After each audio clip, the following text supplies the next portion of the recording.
The blade stopped an inch from Leora's throat. "Sign it," Lord Vexor hissed, his breath reeking of wine and desperation. "Sign the decree, or I'll make sure your precious servant girl bleeds out before dawn." Leora's hand didn't shake as she held the quill.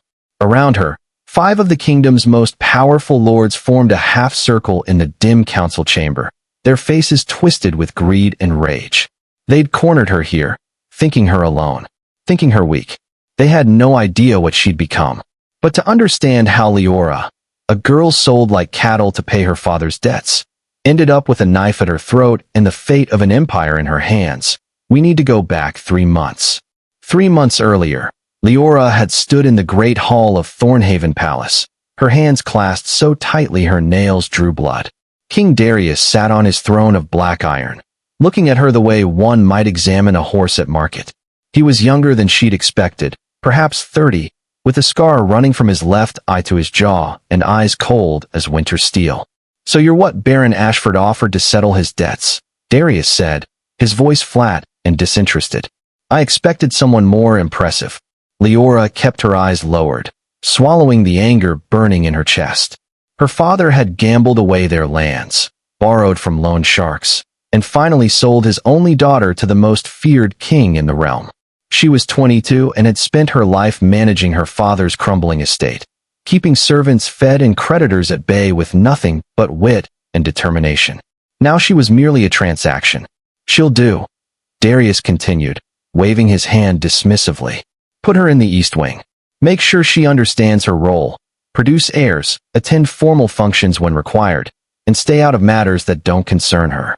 He stood, his massive frame casting shadows across the marble floor. "I leave for the Northern Campaign in 2 days. I expect no complications."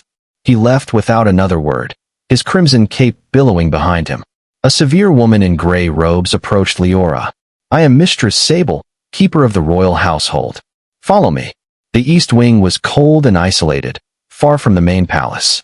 Leora's chambers were adequate but impersonal, a bed, a wardrobe, a single window overlooking the training yards.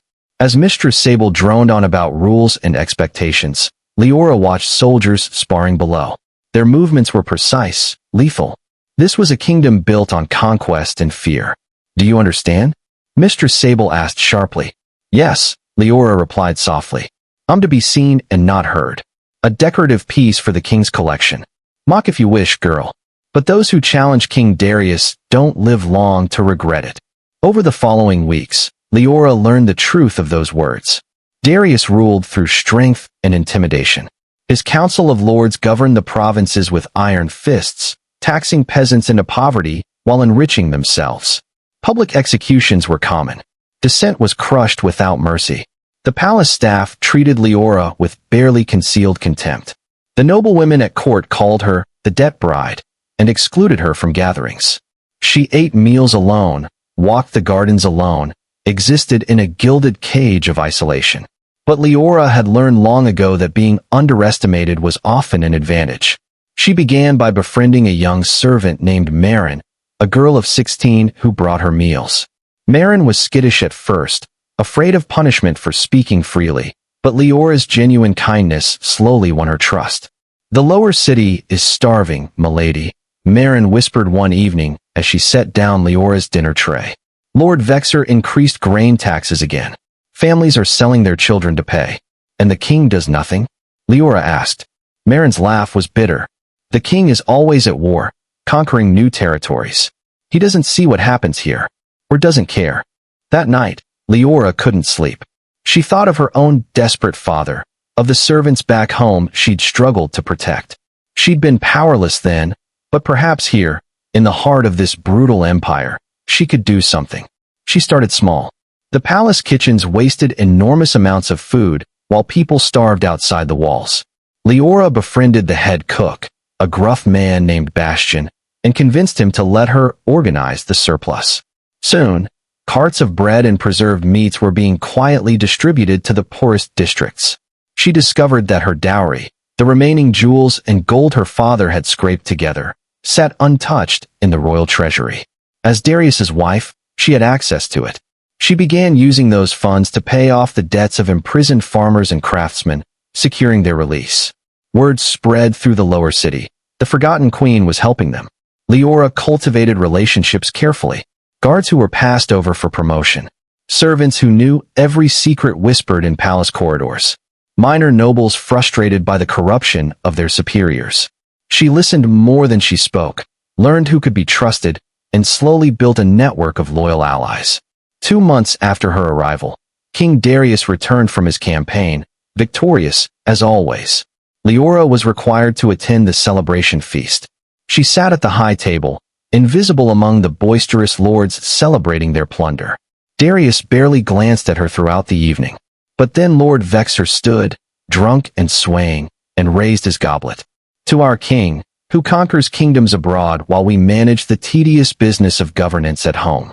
The other lords laughed, but Liora noticed Darius's jaw tighten. Tell me, Vexor, Darius said, his voice cutting through the laughter like a blade. How fares the eastern province? I've heard whispers of unrest. Vexor's smile faltered. Minor troubles, your majesty. Nothing we cannot handle with proper discipline. Discipline, Darius repeated. Is that what you call tripling the grain tax during a drought? The hall went silent. Vexor's face drained of color. Your majesty, the crown requires revenue for your campaigns. You merely lined your own pockets while my subjects starved. Darius stood, his hand moving to his sword. I should have your head for such incompetence. Liora saw her moment. She rose from her seat, and every eye turned to her. The Forgotten Queen, speaking for the first time in public. Your Majesty, she said clearly, her voice steady despite her racing heart. If I may. Darius's cold eyes fixed on her. You may not. Sit down. Lord Vexor is not alone in his crimes, Liora continued, ignoring the command. She reached into her sleeve and withdrew a folded parchment. I have documented evidence of embezzlement involving 6 members of your council. Names, amounts, falsified ledgers. Lord Vexor stole 40,000 gold crowns. Lord Brenny stole 63,000. Lord Harwick. Silence. Vexor roared, lurching toward her. This is treason. She's lying. The records are verified by your own tax collectors, Liora said calmly. 3 of whom are waiting outside, ready to testify. I've also secured signed confessions from the merchants forced to participate in the scheme. And I've already frozen the stolen assets and redistributed them to the royal treasury. The hall erupted in chaos. Lords shouted denials and accusations. Guards moved toward the accused. Darius raised his hand, and silence crashed down like a physical force. He walked slowly toward Liora, his expression unreadable. She forced herself to meet his gaze, to not show the terror clawing at her chest. She'd gambled everything on this moment. You investigated my counsel, Darius said quietly, dangerously. You moved funds without authorization. You acted without my knowledge or permission. Yes, Liora replied. Why? Because you were gone, and your kingdom was bleeding. Someone had to stop it. For a long moment, Darius said nothing. Then his mouth curved into something that might have been a smile. Arrest the 6 lords she named. Strip them of titles and lands. We'll deal with them in the morning. He looked at Liora with new intensity. You and I will speak privately. Now, in his study, Darius poured 2 glasses of wine with controlled movements that belied his anger. You overstepped, he said, handing her a glass. Massively. I know. You could have been killed if they discovered what you were doing. I know that too. Then why? He leaned against his desk, studying her. You owe this kingdom nothing. You were forced here against your will. Liora took a sip of wine, gathering her thoughts. When I was 14, our estate manager stole nearly everything we had. My father was too proud and too foolish to notice. I discovered it, documented it, and had the man arrested. I learned then that corruption thrives in the shadows, and that sometimes the people with the least power are the only ones willing to act. She met his eyes. I didn't do this for you, your majesty. I did it because I refused to be useless. I refuse to watch people suffer when I can help. Something shifted in Darius's expression. You're either the bravest or most foolish woman I've ever met. Perhaps both. He almost laughed. The executions are tomorrow at dawn. You should attend. See the consequences of your investigation. But dawn brought something else entirely. Liora was awakened by Marin's frantic knocking. Milady. The king. He's commuted the executions to exile and restitution. He's appointed 3 new council members based on merit, not birth. And he's asked for you to sit in on today's council meeting. Leora's heart raced. She'd expected punishment, not this. The council chamber was tense when she entered. The remaining lords eyed her with poorly concealed hostility. Darius gestured to an empty chair beside his own, a position of honor that made several lords stiffen in outrage. Gentlemen, Darius began, it seems my wife understands my kingdom better than those I've trusted to govern it. That ends today. Lady Liora will review all provincial reports and tax assessments. Her recommendations will be given full weight. Lord Harwick, a silver-haired man with cruel eyes, spoke up. Your Majesty, surely this is premature. The lady has no experience in governance, no understanding of. She uncovered a conspiracy you all either participated in or were too incompetent to notice. Darius cut him off. I'd say her understanding exceeds yours considerably. Over the following weeks, Leora's role expanded. She sat in on strategy meetings, reviewed petitions from citizens, and worked to reform the taxation system. Darius began seeking her counsel, first on domestic matters, then on military strategy. Their conversations stretched late into the night, wine and candlelight softening the edges of their unlikely partnership. One evening, as they reviewed maps of the southern territories, Darius asked, "Do you hate me?" Liora looked up, surprised. "Why would you ask that? I bought you, treated you as property, ignored you for months." His jaw tightened. "You had every right to let those lords kill me in the field. Their coup would have succeeded if you'd done nothing." "The thought crossed my mind," Liora admitted. His eyebrows rose, and she smiled slightly. "But you're not the monster I expected. Brutal, yes. Harsh and uncompromising. But you actually care about your kingdom, even if you show it poorly. And you listen when I presented evidence against your own lords. A true tyrant would have killed me for the audacity." Darius moved closer, his voice dropping. "I've conquered 12 kingdoms. Faced armies that outnumbered mine 5-1.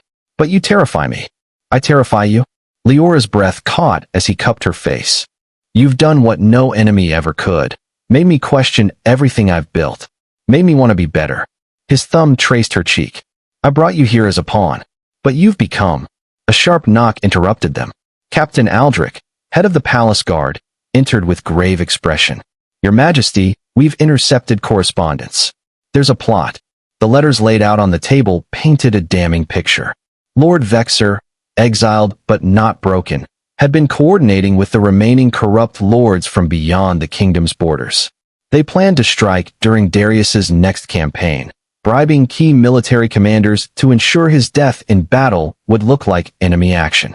"They'll stage it as a heroic last stand," Captain Aldrich explained. "By the time news reaches the capital, they'll have already seized control, claiming to act as regents until a proper successor is chosen." Darius's face hardened. "Then I cancel the campaign and deal with them now." "No," Liora said quietly. Every head turned toward her. "If you cancel, they'll know we discovered their plot. They'll scatter, regroup, try again when we're less prepared. We need to let them think they're succeeding." "You want me to walk into an assassination?" Darius asked incredulously. "I want you to trust me." Leora's mind was already racing through possibilities. "They think I'm your pet, a decorative piece you've indulged for amusement. They won't suspect I'm capable of real action. That's our advantage." Over the next 3 days, Liora worked in secret. She met with Captain Aldrich's most trusted officers, with Marin's network of servants who heard everything. With the minor nobles, she'd cultivated relationships with over months. She forged orders in the conspirators' own handwriting, fed false information through channels she knew were compromised, and quietly repositioned loyal troops. The night before Darius was to depart, he came to her chambers. "I'm trusting you with my life," he said. "I need to know why. Why save me? Why not let them succeed and take your freedom?" Liora set down the documents she'd been reviewing. "Because freedom means nothing if I have to watch this kingdom tear itself apart to get it. Because despite everything, you're trying to be better. And because—" She hesitated, then decided on truth. "Because somewhere between hating you and working beside you, I started to care what happens to you." Darius closed the distance between them, pulling her into a kiss that was fierce and desperate and full of unspoken fears. When they broke apart, his forehead rested against hers. "When I return," he whispered, "we'll do this right. A real marriage. A real partnership. When you return, Liora agreed. He left at dawn. Liora watched from the battlements until his army disappeared beyond the horizon, then returned to the palace to spring her trap. She waited exactly 3 hours before calling an emergency council meeting. His Majesty has been ambushed, she announced, her voice perfectly calibrated to sound distressed. We've received word from the front. We must secure the capital immediately. Lord Harwick's eyes gleamed with barely suppressed triumph. Your Majesty should retire to your chambers. Let us handle these matters of state. Of course, Liora said meekly. I'm just so frightened. Thank goodness the king has such capable advisors. She retreated, playing the terrified, helpless woman they expected. Behind closed doors, she met with Captain Aldrich. They're moving, he reported. Lord Harwick just sent riders to the outer provinces, calling the other conspirators to the capital. Perfect. Let them come. Over the next 2 days, the conspirators revealed themselves. 5 lords total, each bringing their personal guards and loyal soldiers. They thought they were gathering strength. Instead, they were concentrating in one place, surrounded by Liora's people. On the 3rd day, Liora received the signal she'd been waiting for, a white banner from the northern tower. Darius had survived the planned ambush, the traitorous commanders arrested. It was time. Liora dressed carefully in a gown of deep crimson, the color of Thornhaven's royal house. She walked to the great council chamber where the conspirators had gathered, supposedly to plan the kingdom's future. Captain Aldrich and 50 loyal guards followed at a distance. She pushed open the heavy doors herself. The 5 lords sat around the council table, and that's when Lord Vexer, who had snuck back into the capital, pressed his blade to her throat. Which brings us back to where we started. Sign the decree, Vexer demanded again, his desperation making him sloppy. Declare yourself unfit to rule and cede power to the council. Liora smiled. No. Then die, you stupid girl. Now, Liora said calmly. The chamber doors exploded inward. Guards poured in from every entrance, weapons drawn. The windows shattered as archers took position. Captain Aldrich's sword pressed against Vexer's back. Drop the knife, or lose the hand holding it, Aldrich growled. Vexer's blade clattered to the floor. The other lords scrambled for weapons they didn't have, surrounded on all sides. Liora stepped forward, rubbing her throat where the blade had pressed. Did you really think I didn't know you were back in the city, Vexer?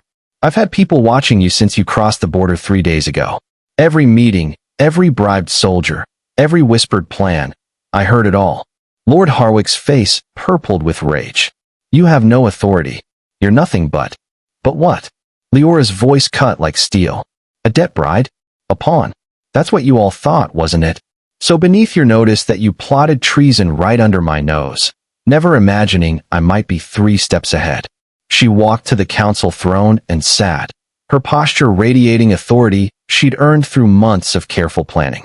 You're all under arrest for conspiracy, attempted regicide, and treason. Your lands are forfeit. Your titles are stripped. And you'll spend the rest of your lives in the northern mines, contributing something useful to the kingdom you tried to destroy. The king will never allow this. Vexer spat. You've overstepped, girl. Hill what? Darius's voice boomed through the chamber. He stood in the doorway, travel-worn but very much alive, his eyes blazing with pride as he looked at Liora. He'll thank his brilliant queen for saving his kingdom while he was away. Liora arose as Darius crossed to her. The conspirators stared in horror at the king they'd thought dead. You knew, Harwick whispered. All along, you both knew. My wife knew, Darius corrected. She planned it, executed it flawlessly, and saved my life in the process. I merely had the good sense to trust her. He reached Liora and took her hand. Then, to the shock of everyone present, he knelt before her. I brought you here as a pawn in a political game, Darius said, his voice carrying to every corner of the chamber. I treated you as property, ignored your worth, and nearly lost everything because of my blindness. But you saw what this kingdom could be. You built loyalty where I only knew fear. You turned enemies into allies and created something I never could, hope. He pulled a crown from his belt, smaller and more elegant than his own, wrought in silver and sapphires. I don't deserve you, Liora, but I'm asking anyway. Be my queen, not in name only, but in truth. Rule beside me as an equal. Help me build a kingdom worthy of your vision. Tears pricked Leora's eyes. I was meant to be a pawn, she said softly. Powerless. Forgotten. Nothing more than a transaction. You were never meant to be anything, Darius replied. You chose what you became. Liora looked at the crown, then at the man offering it. The man who'd bought her, but had learned to value her. The kingdom she'd saved not because she had to, but because she'd decided it was worth saving. Yes, she said. I'll be your queen. But we do this differently. No more ruling through fear. No more crushing the people to maintain power. We build something better. Together, Darius agreed. He placed the crown on her head, and the loyal guards erupted in cheers. Even as the conspirators were dragged away in chains, Liora felt the weight of the crown and the possibilities it represented. She'd been sold as a pawn, treated as property, dismissed as irrelevant. But she'd played a different game entirely. She'd built power from nothing, turned weakness into strength, and transformed herself from victim to victor. 6 months later, Queen Liora stood on the palace balcony overlooking a kingdom transformed. Fair taxation had restored prosperity to the provinces. The council now included commoners promoted on merit. Public executions had been replaced with justice tempered by mercy. Darius joined her, wrapping an arm around her waist. Any regrets? He asked. Liora smiled. I regret that my father's debts brought me here. But I don't regret what I built from those circumstances. Sometimes the pieces others try to sacrifice become the most powerful on the board. The pawn who reaches the other side becomes a queen, Darius murmured. No, Liora corrected, looking out at the city she'd helped save. The pawn who refuses to accept her role changes the entire game. If you enjoyed this story of wit, strategy, and transformation, subscribe for more tales of unlikely heroes and unexpected victories. Drop a comment telling us what you'd do if you were underestimated like Liora, and hit that like button if you believe anyone can rewrite their destiny. Remember, you're never just a pawn unless you choose to be.